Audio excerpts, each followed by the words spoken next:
La globalización es la integración de todas las naciones del mundo generada por la reducción de los costes de transporte y comunicación, el desmantelamiento de las barreras artificiales a los flujos de bienes, servicios, capitales y conocimientos, y en menor medida las personas a través de las fronteras. Influye en la creación de nuevas instituciones como el Movimiento Jubileo y promueve la reactivación de veteranas como la Organización Mundial de las Naciones Unidas. El Fondo Monetario Internacional o FMI busca la estabilidad económica global. Tenga presente que está establecido con el dinero de sus contribuyentes, que controlan el fondo a través de un complicado sistema de votación que favorece a los países desarrollados, en donde Estados Unidos cuenta con un veto efectivo.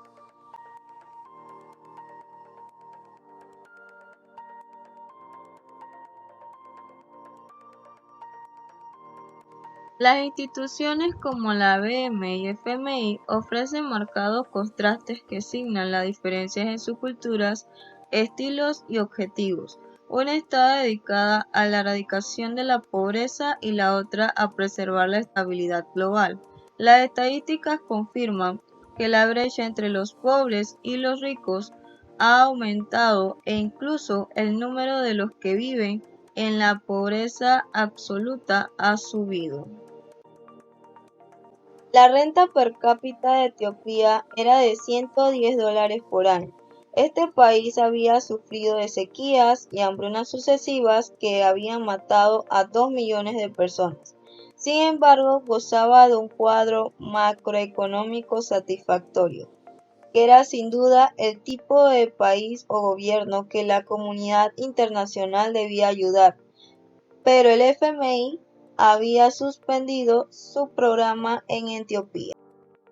En la actualidad, el FMI aún no reconoce formalmente el básico derecho a saber de los ciudadanos.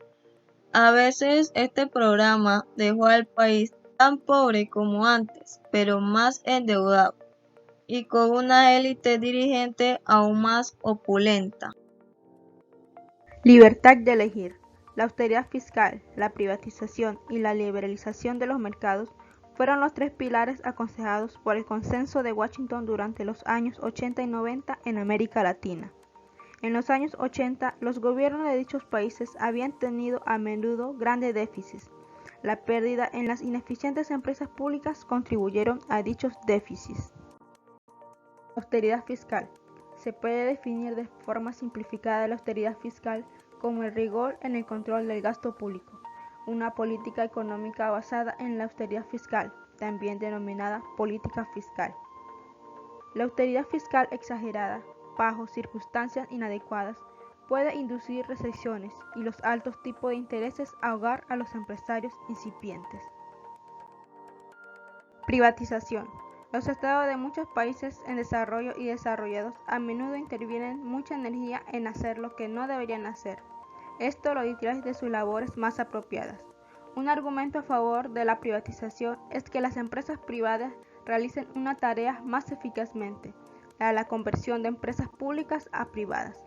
En la clasificación de los países que emprendían la transición del comunismo al mercado, los que privatizan más deprisa obtienen mejores calificaciones.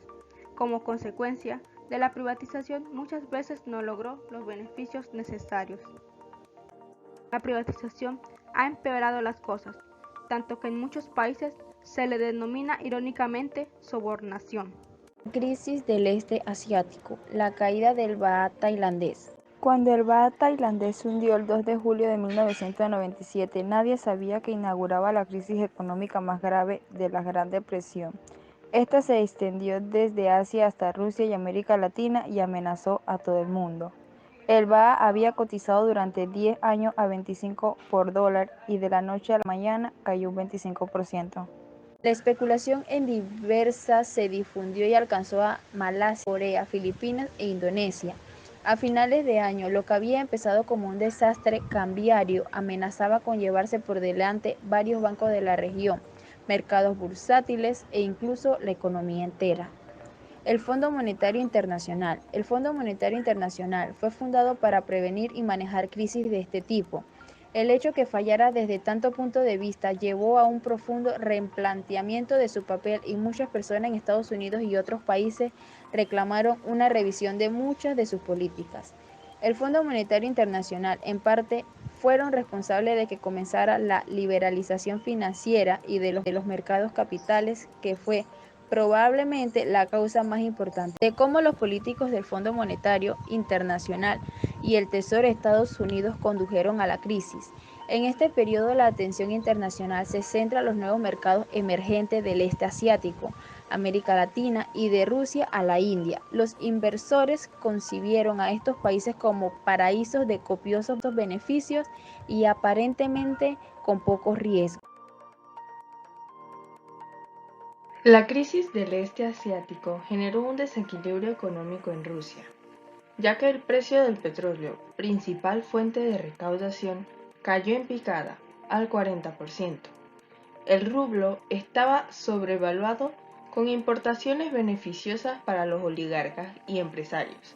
Sin embargo, el desempleo oculto era masivo, llegando al punto de que los trabajadores recibieron sus pagos con bienes. El FMI promovió políticas que empeoraron la situación de Rusia al alentarlos a endeudarse más en divisas que en rublos, ya que exponían a los rusos a la devaluación. En enero del 99, el rublo cayó más de un 45%. El dinero prestado apareció días después en cuentas de Chipre y Suiza. La desigualdad, pobreza, inflación, privatización generadas en la nación de Oriente permitieron que los oligarcas rusos robaran activos, los liquidaran y dejaran al país mucho más pobre, abandonando las empresas en quiebra y llenando sus bolsillos. Además, los varones ladrones estadounidenses se llenaron de riqueza. La erosión del capital obstaculiza el ambiente de inversión y la falta de atención del gobierno ruso y el FMI hacia una red mínima de seguridad frenaron la reestructuración. Todas las decisiones clave fueron tomadas a puertas cerradas. Las políticas del FMI en estas áreas estaban íntimamente enlazadas en las opiniones políticas del Tesoro durante la administración de Clinton. Con el pasar del tiempo y debido a los inconvenientes de la estrategia de la reforma, las reacciones tanto de la gente del FMI como en el Tesoro estadounidense fue dar la espalda a los hechos, negar la realidad, suprimir la discusión, entre otros. Si Clinton hubiese conocido los argumentos, habría adoptado una posición más equilibrada. Él habría sido más sensible a los apuros de los pobres y más consciente en cuanto a la importancia de los procesos políticos. Se puede mencionar que para Wall Street lo peor del mundo es la inflación, mientras que para los financieros el paro es una inquietud menos grave. Como respuesta a la caída del precio del aluminio, los productores norteamericanos acusaron a Rusia de dumping, pero el análisis económico demostraba claramente que no lo estaban haciendo. Los productores estadounidenses de uranio alegaron que Rusia estaba haciendo dumping en los mercados americanos. Sin embargo, la acusación carecía de validez económica. Rusia recibió un curso acelerado de economía de mercado. Les dijeron que la liberalización comercial era necesaria para una economía de mercado exitosa, pero cuando trataron de exportar aluminio y uranio a los Estados Unidos, se encontraron con la puerta cerrada. Mejores caminos hacia el mercado. Cuando los fracasos de las estrategias de reforma radical en Rusia y otros lugares se han vuelto cada vez más obvias, quienes la recomendaron alegan que no tenían otra opción. Sin embargo, había estrategias alternativas. Esto se evidenció nítidamente en una reunión en Praga, en septiembre del 2000, en la cual revisaron sus experiencias antiguos funcionarios de diversos países del este de Europa, tanto los que cosecharon éxito como aquellos cuya actuación fue desilusionante. Polonia y China recurrieron a estrategias diferentes de las aconsejadas por el Consenso de Washington. Polonia es el país de más éxito entre los países del este de Europa. China ha experimentado una tasa de crecimiento mayor de cualquier otra gran economía del mundo durante los últimos 20 años. El Fondo Monetario Internacional promueve la estabilidad financiera y la cooperación monetaria internacional. Asimismo, busca facilitar el comercio, también promover un empleo elevado y un crecimiento económico sostenible, como también desea reducir la pobreza en el mundo entero. Hace muchos años la célebre frase del presidente de la General Motors y secretario de Defensa Charles Wilson se convirtió en el símbolo de una visión particular del capitalismo estadounidense. Un nuevo plan para un nuevo régimen de tipo cambio. Hace unos 30 años el mundo adoptó un sistema de tipo de cambio flexible. Es una economía de mercado, obviamente determinada por la fuerza de mercado. El Fondo Monetario realizó tantas intervenciones en las cuales habrían sido oportunas y provechosas en las que hubiesen resuelto las enfermedades de los países y no solo los síntomas. Contagio. Keynes tenía una interesante y coherente teoría sobre cómo el contagio se transformaba en epidemia. La recesión en un país lo llevaba a exportar menos. Esto dañó obviamente a sus vecinos, que a la vez dañaron a otros países. La nueva agenda del Fondo Monetario Internacional. Como expresa Stiglitz, el Fondo Monetario Internacional jamás cambió su mandato oficial, cuál es la promoción de la estabilidad económica mundial y la garantía de que haya financiación para que los países amenazados por una recesión puedan emprender políticas expansivas, y jamás se planteó formalmente situar los intereses de la comunidad financiera internacional por encima de la estabilidad económica global. Fisher, luego de su paso por el fondo, fue nombrado vicepresidente de Citigroup, el gran conglomerado financiero que incluye al Citibank. La globalización no está funcionando. No está funcionando para las personas de escasos recursos. No funciona para el medio ambiente y, por supuesto, no está funcionando para la estabilidad de la economía global. La pregunta sería, ¿a qué se debe esto? Bueno, esto se debe a que la transición del consumismo a la economía del mercado ha sido tan mal gestionada que, con excepción de China, Vietnam y unos pocos países del este de Europa, la pobreza ha incrementado y los ingresos se han hundido. Esto nos lleva a hacernos una importante pregunta. ¿Es mejor abandonar o seguir luchando? Para algunos la solución más fácil es abandonar la democracia, pero esto no es lo más factible, ni siquiera es lo ideal, ya que esta también ha producido grandes beneficios, incluyendo el éxito del este asiático, lograr mejorar la salud y también una actividad social civil global que batalla por más democracia. Por lo que podemos decir que el problema no es la globalización, sino el modo en que ha sido gestionada.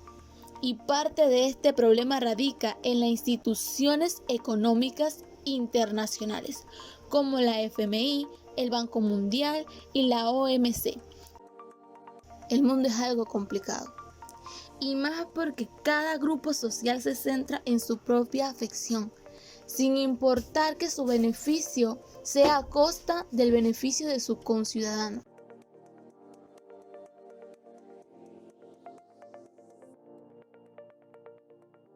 Necesitamos aceptar los peligros de la liberalización de los mercados de capitales, reformas sobre quiebra y moratorias, mejorar la respuesta ante las crisis y menos recursos a los salvamentos.